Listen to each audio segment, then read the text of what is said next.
Bem, hoje eu não vou falar de uma cidade em três palavras, como fiz ontem. Hoje, no episódio da Pilha de Livros, vou falar de uma cidade, Madrid, e de uma data portuguesa, em Madrid. Vou falar do 25 de Abril, neste livro de António Munhoz Molina, El Dueño del Secreto, O Dono do Segredo.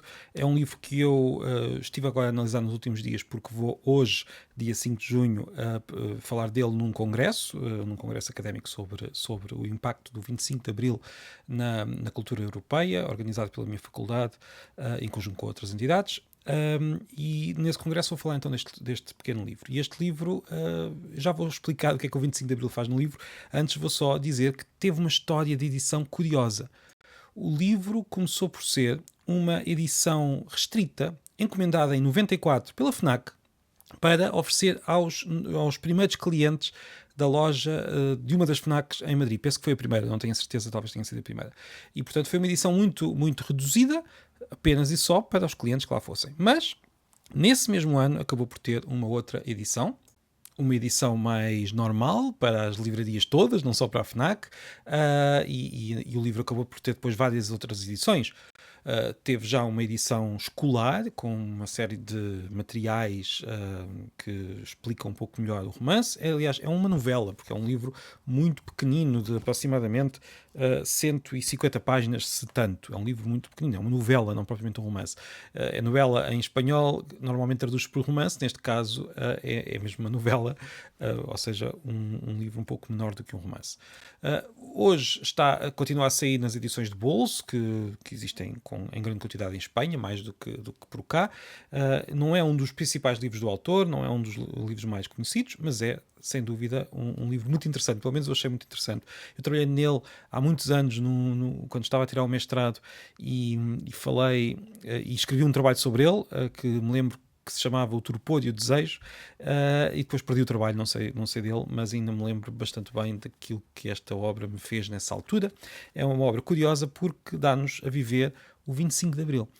O narrador é escrito da primeira pessoa, nós nunca sabemos o nome da pessoa, mas este narrador vive o 25 de Abril à distância, no entusiasmo em que está a passear por Madrid com pessoas um pouco carrancudas, e ele está entusiasmadíssimo com o que está a passar em Lisboa, e sente esta euforia à distância, e acaba, poucos dias depois, por participar de uma conspiração. Poucos dias não, pouco tempo depois, por participar de uma conspiração. Ou é isso que nos conta. Conta-nos muitos anos depois, a história é relatada ao leitor muitos anos depois, e conta-nos que participou numa conspiração.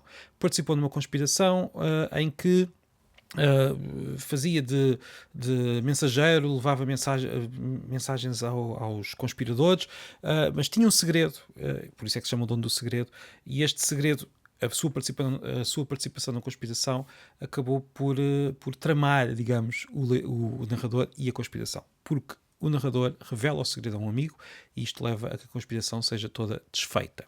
É isto que o narrador nos conta.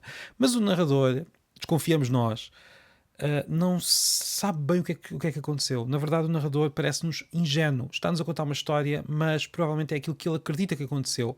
Mas o leitor acaba por certas pistas, compreender mais do que o próprio narrador, que é um narrador de primeira pessoa. Há aqui uma ironia que se estabelece nesta diferença entre aquilo que o narrador nos diz diretamente e aquilo que nós vemos ali entre as linhas. Nós percebemos que provavelmente não houve conspiração nenhuma, provavelmente isto foi uma manipulação do homem que o pôs na conspiração, Ataulfo, um tal de Ataulfo, que supostamente é também um pseudónimo dentro da história, porque ele não quer revelar quem é que foi o conspirador. Na verdade, não deve ter sido conspirador.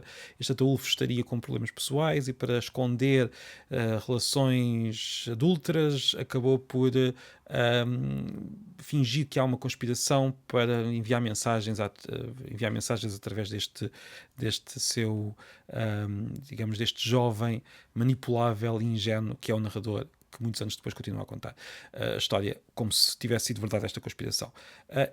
Nesta obra, o 25 de Abril aparece como algo que aconteceu, que influenciou o narrador a querer que acontecesse alguma coisa, e que não aconteceu em Espanha. Como ele diz, apesar de depois o resultado ter sido parecido nos dois países, a verdade é que não há esta data de explosão de alegria em Espanha, em que a transição foi muito mais suave, com muitos avanços e recuos, sem esta memória de algo que aconteceu e que ninguém que o tenha vivido esquece. Há depois vários aspectos simbólicos, por exemplo, há a certa altura uma mulher que aparece ao narrador e que depois acaba por lhe aparecer nua, não vou explicar como, nem porquê, e ele simplesmente vai-se embora, não faz nada. E neste caso isto simboliza aquilo que não aconteceu em Espanha, ou seja, a revolução que estava para lá da porta e que não foi aproveitada e que não foi feita e que para sempre fica como uma memória de algo que poderia ter acontecido e não aconteceu.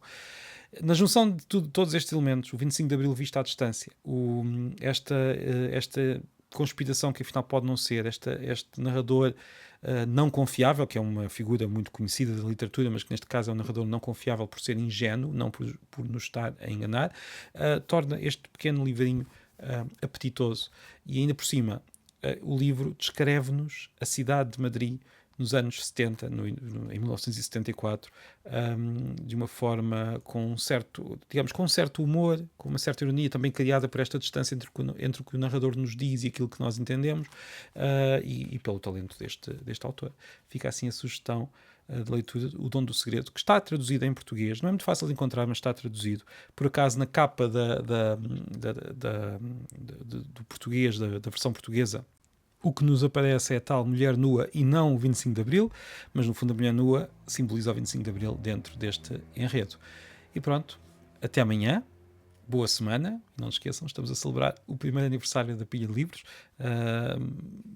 O primeiro aniversário vai ser celebrado na verdade no sábado, portanto não sei ainda se vou fazer um episódio especial no sábado, vamos ver se tenho tempo, mas esta é a semana em que fazemos nós, todos os que estão a ouvir e eu que estou aqui a falar, fazemos um ano de Pilha de Livros. Então, até amanhã.